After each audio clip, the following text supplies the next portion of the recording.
Hey all, this is Nithya. Welcome back to Bible with Nithya's Lifestyle. நானும் John Jebaraj அண்ணாவோட songs நிறைய கேட்டிருக்கேன்.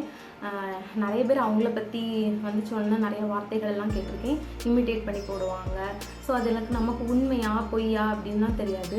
ஆனால் ஒவ்வொரு உண்மையான தேவனுடைய பிள்ளைகளும் என்ன பண்ணணும்னா, யாரையுமே பற்றி யாரும் குறை சொல்லவே கூடாது. ஏசப்பா அவங்கவுங்களுக்கு தந்த ஊழியம்.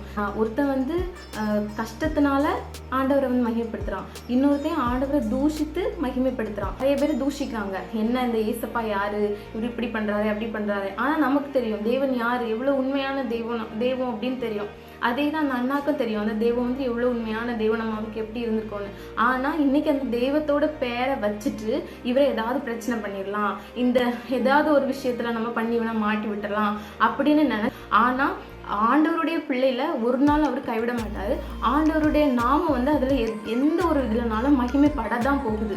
அதே போல இப்போ இவங்களுடைய பிரச்சனை நாளுக்கு நாள் அதிகமாகிக்கிட்டே இருக்கு. ஏன்னா இவங்க வந்து க்ரோத் ஆகிட்டே இருக்காங்க.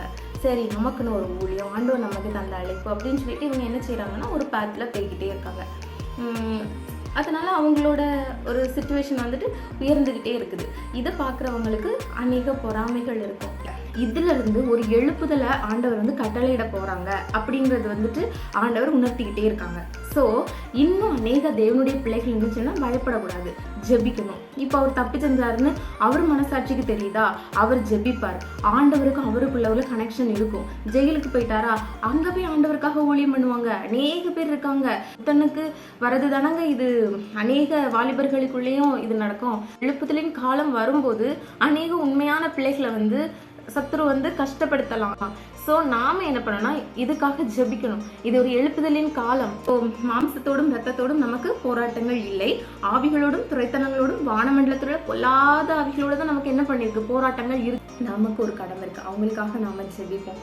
இதே போல எத்தனையோ பேர் செய்யாத குற்றத்திற்காக மாட்டிட்டு இருக்கலாம்ல.